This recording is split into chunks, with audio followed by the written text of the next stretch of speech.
शर्मा आपका डीलॉ जंक्शन में स्वागत करती हूँ। हम लोग कर रहे हैं मेंस की सीरीज कर रहे हैं जो ना केवल हमारे एपीओ में काम आएगी, आरजेएस में भी काम आएगी। उसके लिए हमने अब तक कर लिए हैं mains for RJS and APO.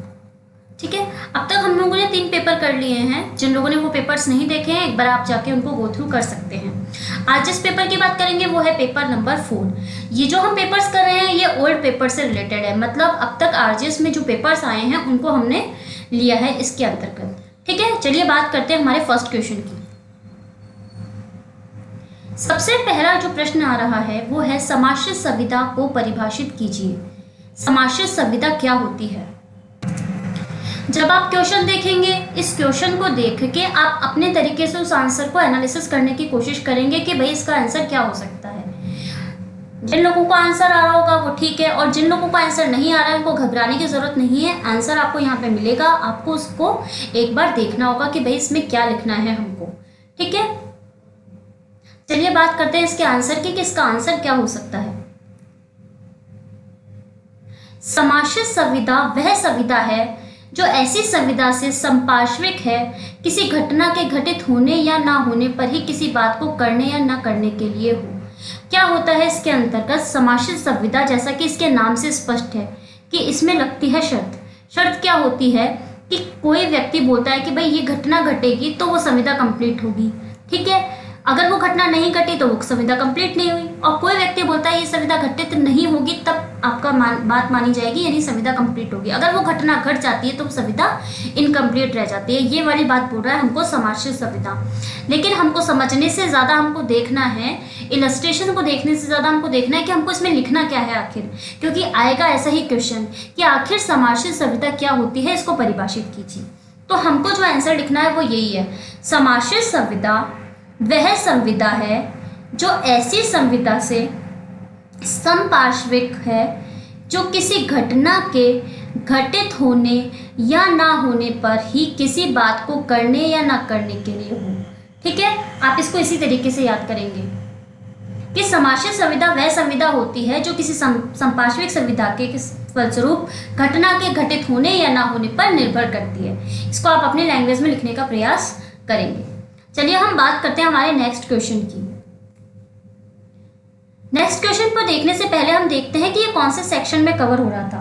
ये जो सेक्शन कवर हो रहा था, ये सेक्शन कवर हो रहा था 31 और किसका था? इंडियन कॉन्ट्रैक्ट एक्ट का। इंडियन कॉन्ट्रैक्ट एक्ट 1872 उसका ये सेक्शन कवर हो रहा था। तो ये देख लिया अब हमने। अब आप नेक्स्ट क्वेश्चन को देखिए। अंतःकालीन लाभ को परिभाषित कीजिए। अंतःकालीन लाभ को परिभाषित कीजिए। इसका आंसर लिखेंगे आप लोग। अपनी कॉपी में लिखना शुरू कीजिए कि अंतःकालीन लाभ आखिर क्या होता है, कौन से एक्ट से है, कौन सा सेक्शन कवर कर रहा है, और इसमें क्या आंसर लिखेंगे हम लोग। चलिए देखते हैं क्या होता है अंतःकालीन लाभ। अंतःकालीन लाभ को बोलते हैं इंग्लिश में मीन्स प्रॉफिट। मीन्स प्रॉफिट को डिफाइन करना है यहाँ पे। तो अमुक संपत्ति पर, यानी कोई संपत्ति है उस पर सदोष कब्जा रखने वाले व्यक्ति को उस संपत्ति से प्राप्त होने वाले लाभ के ब्याज को अंतःकालीन लाभ कहते हैं।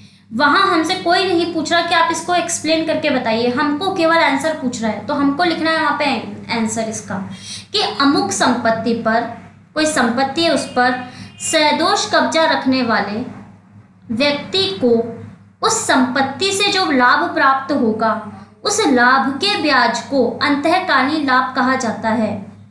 कौन सा एक्ट कवर कर रहा है इसके अंतर्गत? इसके अंतर्गत कवर कर रही है हमारी सीपीसी। सीपीसी के अंतर्गत कौन सा सेक्शन आएगा इसमें? इसमें आता है हमारा परिभाषा वाला पार्ट। उसके अंतर्गत आता है सेक्शन 212 यानी 212। उसके अंतर्गत हमको अंतःकालीन लाभ या मध्यवर्ती लाभ के बारे में बताया गया है। अंतःकालीन लाभ को ही मध्यवर्ती लाभ भी कहा जाता है। ठीक है, तो ये तो बात हुई इस सेक्शन की।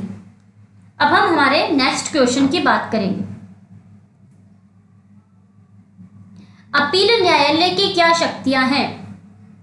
अपील न्यायालय की क्या शक्तियां हैं? इसको आप नोट डाउन करेंगे, कौन से एक्ट से कवर हो रहा है, कौन सा सेक्शन है। चलिए देखते हैं क्या हो सकता है इसका आंसर। अपील न्यायालय की क्या शक्तियां होती है? इसके लिए है सबसे पहले किसी मामले का अंतिम रूप से अवधारण करना। क्या किया जाता है इसके अंतर्गत? सबसे पहले मामले का अंतिम रूप से अवधारण किया जाता है। इसके बाद क्या होता है? किसी डिक्री की पुष्टि करना, किसी डिक्री की पुष्टि करना, ठीक है। और इसके बाद फिर क्या आएगा? पक्षकारों की सहमति पर कोई आदेश अथवा डिक्री पारित करना। ये अपील न्यायालय की शक्तियां चल रही हैं, ठीक है। या तो क्या करेगा? किसी मामले को अंतिम रूप से अवधारित कर सकता है, डिक्री की पुष्टि कर सकता है, पक्षकारों की सहमति पर कोई आदेश या डिक्री पारित कर सकता है, मूल क्षेत्राधिकार वाले न्यायालय की तरह कार्यों का संपन्न कर सकता है। जो भी उसका मूल क्षेत्राधिकार होता है ना, उस तरीके से वो अपने कार्यों को संपन्न करेगा। फिर क्या करेगा? विवादक जो होते हैं, ठीक है, उनको पुनः विरचित करेगा, मामले को प्रतिप्रेक्षित करना और अतिरिक्त साक्ष्य के प्रस्तुतिकरण का आदेश देना। यह है अपील न्यायालय की शक्तियां, ठीक है। कहाँ पे आता है ये आता है हमारा सीपीसी के अंतर्गत। सीपीसी में जब हम देखते हैं सेक्शन नंबर 107, तो उसके अंतर्गत आता है ये अपील न्यायालय की शक्तियां। तो सबसे पहले क्या होता है? किसी मामले को अंतिम रूप से अवधारित करेंगे, याद करते हुए चलिए आप लोग। डिक्री को पुष्ट करेंगे, पक्षकारों की सहमति से क्या कर सकता है? आदेश और डिक्री पारित कर सकता है, मूल क्षेत्राधिकार वाले न्यायालय की तरह कार्यों को संपन्न कर सकता है। विवादक जो होते हैं, क्या होते हैं विवादक? जिसपे जो क्या होता है, एक ने कोई बात कही, दूसरे ने किसी बात का डिनाई किया, तो वो हो गया किसी भी बात के लिए विवाद उत्पन्न करने वाला। तो ये होते हैं विवादक। तो विवादकों को पुनः विरचित करना, पहले तो कोर्ट ने कर ही दिया था, तो सक्षम अधिकारिता वाला न्यायालय था, और उसके बाद क्या करेगा? अपील न्यायालय भी उनको विवादकों को पुनः विरचित कर सकता है, मामले को प्रतिप्रेक्षित कर सकता है, किसी अन्य न्यायालय को कर सकता है ना। उसी तरह से फिर क्या होता है? अतिरिक्त साक्ष्य के प्रस्तुतिकरण का आदेश दे सकता है। मतलब यह आदेश दे सकता है कि भाई आप दोबारा क्या कीजिए, साक्ष्य दीजिए, इसके संबंध में एविडेंस प्रस्तुत करने के बारे में आदेश देने की शक्ति भी होती है अपीलीय न्यायालय को। अब बात करते हैं हमारे नेक्स्ट क्वेश्चन की। सिविल पद धारण करने वाले व्यक्तियों को भारतीय संविधान के अंतर्गत किन अधिकारों की गारंटी दी गई है? सिविल पद धारण करने वाले व्यक्तियों को किन अधिकारों की गारंटी दी गई है? क्या हो सकता है इसका आंसर? इसी तरीके के क्वेश्चंस आते हैं, हम लोगों को सब तरीके के क्वेश्चंस को देख के चलना है। ये नहीं कि भाई डायरेक्ट आ रहा है, भाई सेक्शन क्या बोल रहा है, ठीक है। जैसे अंतःकालीन आप देखा था तो भाई डायरेक्ट डेफिनेशन वाला क्लोज आ रहा था, तो इस तरीके के क्वेश्चन आएंगे। वो क्वेश्चन तो आएंगे आएंगे, साथ में इस तरीके के भी क्वेश्चन आएंगे कि भाई सिविल पद जो धारण करता है उस वाले व्यक्तियों को भारतीय संविधान के अंतर्गत किन किन अधिकारों की गारंटी दी गई है। कौन से एक्ट की बात कर रहा है ये वाला क्वेश्चन? ये क्वेश्चन कौन से एक्ट की बात कर रहा है और क्या आंसर लिखेंगे इसके अंतर्गत हम? चलिए बात करते हैं इसके आंसर की। सिविल पद धारण करने वाले व्यक्तियों को नियुक्त करने वाले प्राधिकारी के अधीनस्थ किसी प्राधिकारी द्वारा पदच्युत नहीं किया जा सकता। पदच्युत का मतलब होता है उसको हटाया नहीं जाएगा, और ना ही तो हटाया जा सकता है, ना ही हटाया जाएगा, ठीक है। और आरोपों के संबंध में सुनवाई का युक्त अवसर देने के बाद ही उसे पदच्युत कराया जा सकता है या उसको हटाया जा सकता है, ठीक है। क्या बोल रहा है ये वाला सेक्शन? सिविल पद धारण करने वाले व्यक्तियों को नियुक्त करने वाले प्राधिकारी के अधीनस्थ, इसका मतलब होता है अधीनस्थ प्राधिकारी के द्वारा पदच्युत नहीं किया जाएगा, हटाया नहीं जाएगा, ठीक है। उसके पद से उसको हटाया नहीं जाएगा, ये बोल रहा है। और आरोपों के संबंध में सुनवाई का युक्त अवसर दिया जाएगा, मतलब उसको अपनी जो सुनवाई होगी, कार्यवाही में जो सुनवाई का अवसर दिया जाएगा वो युक्त अवसर दिया जाएगा, उसके बाद ही उसको पदच्युत किया जा सकता है या हटाया जा सकता है। कौन सा सेक्शन हो सकता है इसका? इसका सेक्शन हो सकता है, सेक्शन आएगा क्या ये? भाई आप सिविल देख के कहीं बोल दे भाई सिविल एक्ट का क्वेश्चन है, सीपीसी का क्वेश्चन है क्या ये? सीपीसी का क्वेश्चन नहीं है ये, तो यहाँ पे आएगा नहीं सेक्शन, यहाँ पे आएगा आर्टिकल 311 की बात कर रहा है ये वाला क्वेश्चन। और किससे रिलेटेड है? कौन से आर्टिकल की बात कर रहा है? यहाँ पे संविधान के आर्टिकल की बात कर रहा है, ठीक है। तो ये तो बात हुई इस क्वेश्चन की। अब हम अगले क्वेश्चन की बात करेंगे। किस आधार पर अभिवचन में संशोधन करने की अनुमति दी जा सकती है? किस आधार पर अभिवचन में संशोधन करने की अनुमति दी जा सकती है? बताएंगे आप लोग, अपनी कॉपी में लिखेंगे, बाद में एनालिसिस करेंगे हमारे आंसर के साथ। और कौन से एक्ट का क्वेश्चन है ये भी आप बताएंगे।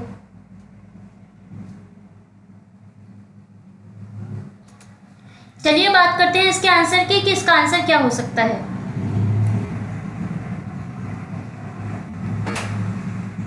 इसके अंतर्गत क्या होता है, अपने निर्णय से पूर्व न्यायालय अभिवचन को संशोधित करने की अनुमति दे सकता है। इसका मतलब होगा कि निर्णय से पूर्व अभिवचन में संशोधन किया जा सकता है। कौन करेगा? न्यायालय करेगा। कब कर सकता है? कि इससे वाद की मूल प्रकृति में परिवर्तन नहीं होता हो। भाई अभिवचन में संशोधन किया गया हो तो मूल प्रकृति में परिवर्तन नहीं होता हो, और संशोधन क्या हो? न्याय संगत हो। उसके बाद प्रकरण के निस्तारण में विलंब करने के मात्र उद्देश्य से संशोधन नहीं चाहा गया हो। इसका मतलब हो गया कि जो प्रकरण का निस्तारण किया गया है, जो वाद वगैरह चल रहा है, उसका अगर निस्तारण किया गया है तो उसका उद्देश्य केवल विलंब करना नहीं हो, मतलब देरी करने के आशय से ऐसा नहीं किया हो कि भाई देरी करने के आशय से उसमें संशोधन की डिमांड की गई हो। उसके बाद क्या होता है, संशोधन से क्या होता है, वाद बाहुल्यता पर रोक लगती है। मतलब आपने देखा होगा कोर्ट में बहुत सारे केस पेंडिंग रहते हैं, तो उसकी बात कर रहा है कि वाद बाहुल्यता पर रोक लगती है। और इसके बाद जो इसका लास्ट पॉइंट आता है वो ये बोल रहा है कि पक्षकारों के बीच विवादित प्रश्नों का विनिश्चय करने के लिए संशोधन स्वीकार करना आवश्यक हो। पक्षकारों के बीच विवादित प्रश्नों का विनिश्चय करने के लिए संशोधन आवश्यक हो।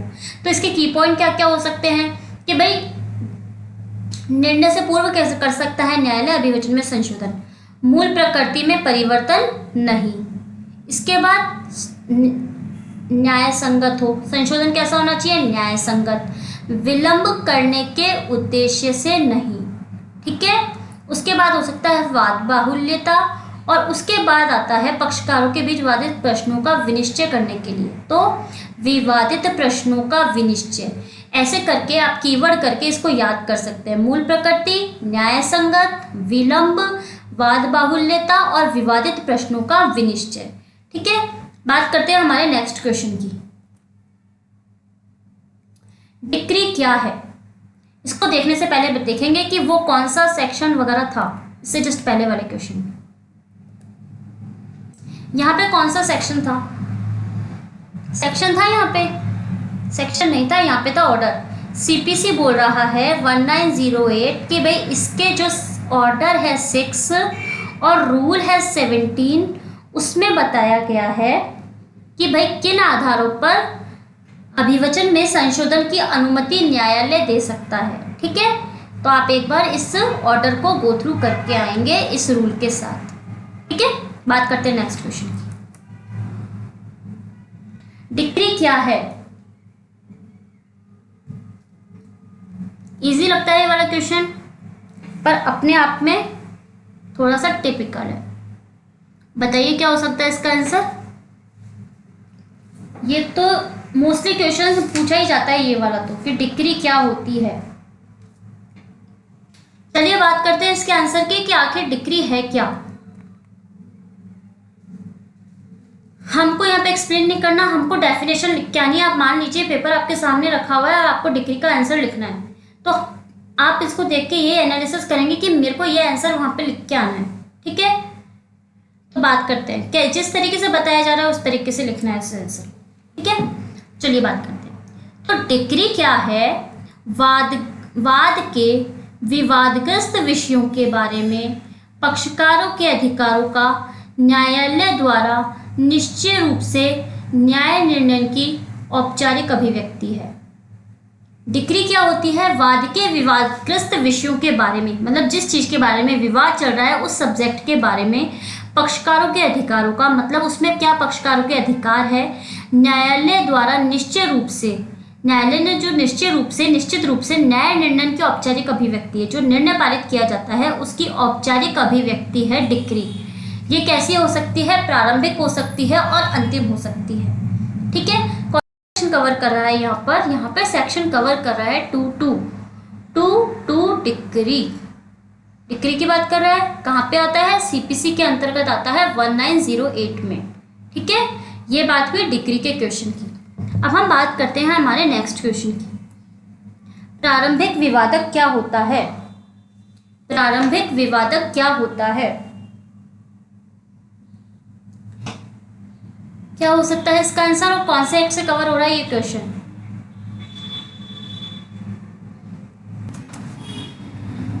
चलिए देखते हैं क्या हो सकता है इसका आंसर। न्यायालय की अधिकारिता तथा किसी विधि द्वारा वाद के वर्जन विषयक विवादक प्रारंभिक विवादक कहलाता है। यही डेफिनेशन लिखनी है हमको वहां पर कि भाई जो न्यायालय की अधिकारिता होती है तथा किसी विधि द्वारा वाद के वर्जन, मतलब वाद को रोक दिया जाता है ना, मतलब यहाँ पर वाद करना अलाउ नहीं है, वो वाली चीज़ है कि वाद का जो वर्जन होता है विषयक विवादक प्रारंभिक विवादक कहलाता है, जिस पर पहले न्यायालय पहले निपटारा कर सके। सबसे पहले क्या किया जाता है? इसी का निपटारा किया जाता है। और इसको कहाँ पर कवर किया गया है? इसको कवर किया गया है हमारी सीपीसी के अंतर्गत। सीपीसी जो होती है हमारी 1908, और इसका जो आता है ऑर्डर, कौन सा ऑर्डर आता है यहाँ पर? यहाँ पर आता है 14 ऑर्डर, जिसका आता है रूल 2, जो इसी बारे में बात करता है। ये हो गया रूल और ये हो गया 2। तो रूल 2 14(2) के अंतर्गत हमको बताया गया है कि भाई विवादकों की विरचना के बारे में। तो ये सबसे पहले बताता है कि प्रारंभिक विवादक क्या होता है। ठीक है, बढ़े नेक्स्ट क्वेश्चन की तरफ। चलिए बढ़ते नेक्स्ट क्वेश्चन की तरफ।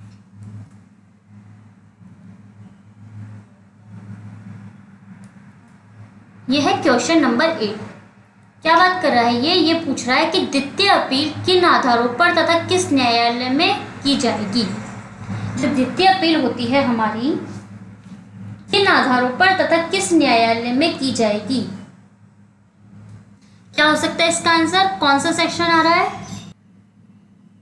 किसी मामले में सारवान विधि का प्रश्न अगर अंतर्वित है तो द्वितीय अपील उच्च न्यायालय में की जा सकती है। तो क्या मतलब निकला इस बात का कि द्वितीय अपील जो होगी वो उच्च न्यायालय में की जा सकती है। और किन आधार पर की जा सकती है? विधि का कोई सारवान प्रश्न हो। किसी मामले में जब विधि का कोई प्रश्न सारवान हो तब क्या किया जा सकता है? द्वितीय अपील की जा सकती है। और ये बात हमें कहाँ मेंशन कर रखी है? ये बात हमें मेंशन कर रखी है सेक्शन 100 ऑफ सीपीसी 1908। लास्ट में क्या होता है, जब भी हम क्वेश्चन के नीचे लिखेंगे तो हमको ये वाला सेक्शन और उसका एक्ट हमको जरूर लिख के आना चाहिए कि भाई कौन से सेक्शन ने हमको ये बात कही थी। ठीक है, बढ़ते हैं नेक्स्ट क्वेश्चन की तरफ। किसी विशेषज्ञ का मत किन बिंदुओं पर सुसंगत हो जाता है? किसी विशेषज्ञ का मत किन बिंदुओं पर सुसंगत हो जाता है? क्या हो सकता है इसका आंसर? किसी विशेषज्ञ का मत किन बिंदुओं पर सुसंगत हो जाता है, बताएंगे आप लोग। कहाँ देखते हैं हम लोग विशेषज्ञ? कौन से एक्ट की बात होती है यहाँ पे? क्या एविडेंस की बात होती है? साक्ष्य विधि आती है यहाँ पर? आप लोग सोच रहे थे सीपीसी के क्वेश्चन आ रहे हैं रेगुलर, तो क्या आप किसी और के नहीं आ सकते? आएंगे, एविडेंस के भी आएंगे, कॉन्स्टिट्यूशन भी इसमें इंक्लूड हुआ था। तो अब फाइनली देखिए आप एविडेंस को, और एविडेंस को देख के बताइए कि विशेषज्ञ के बारे में कौन सा सेक्शन बोलता है हमको, और इसका आंसर क्या हो सकता है। क्या होगा इसका आंसर? चलिए बात करते हैं इसके आंसर की। किसी विशेषज्ञ की राय विदेशी विधि, विज्ञान, कला, हस्तलेख और उंगली चिन्हों 1, 2, 3, 4 और 5, यहाँ पे दे रखे हैं हमको 5 आधार। हमको ये ऐसे कैसे याद होने चाहिए? किस आधार पर? विशेषज्ञ की जो राय होगी वो विदेशी विधि यानी फॉरेन लॉ, विज्ञान यानी कि साइंस, कला यानी कि आर्ट, हस्तलेख और उंगली चिन्हों, ठीक है, राइटिंग वगैरह होती है ना, उसके बारे में बात कर रहा है, और जो फिंगरप्रिंट होते हैं ना उनकी बात कर रहा है ये, तो उनके बारे में सुसंगत हो जाती है। कौन सा सेक्शन होता है ये? ये आता है हमारा सेक्शन नंबर 45। सेक्शन नंबर 45 जो है वो हमको इसी बारे में बात करता है, इंडियन एविडेंस एक्ट का। इंडियन एविडेंस एक्ट, और इसका कब का सेक्शन है, कब का है ये एक्ट, 1872 का। ठीक है, अब हम बात करेंगे हमारे इस लेक्चर के लास्ट क्वेश्चन की, क्योंकि हम कितने प्रश्न लेते हैं एक लेक्चर में, केवल 10। अब ये बोल रहा है अंतर अभिवचनीयवाद के बारे में संक्षिप्त टिप्पणी लिखिए, यानी शॉर्ट नोट बोल रहा है किसके बारे में, इंटरप्लीडर सूट के बारे में, अंतर अभिवाचनीयवाद के बारे में। कहां पे आता है अंतर अभिवाचनीयवाद? अंतर अभिवाचनीयवाद कहां पे कवर होता है, कौन सा एक्ट आएगा, कौन सा सेक्शन आएगा, बताएंगे आप लोग। तो चलिए देख सकते हैं क्या हो सकता है इसका आंसर। जो अंतर अभिवाचनीयवाद होता है, इंटरप्रीटर्स जो सूट होता है, उसका तात्पर्य है या अभिप्राय है कि वास्तव में विवाद जो होता है इसके अंतर्गत वादी और प्रतिवादी के बीच नहीं होता। तो किसके बीच विवाद हो जाता है? विवाद हो जाता है प्रतिवादियों के बीच। ठीक है ना, वादी और प्रतिवादी के बीच ना होकर के प्रतिवादीगण जो होते हैं, यानी कि प्रतिवादी और प्रतिवादी, डिफेंडेंट और जो डिफेंडेंट होते हैं, वो लोग क्या करते हैं, परस्पर उनके बीच में विवाद होता है और ये लोग क्या करते हैं, परस्पर ही अभिवचन करते हैं।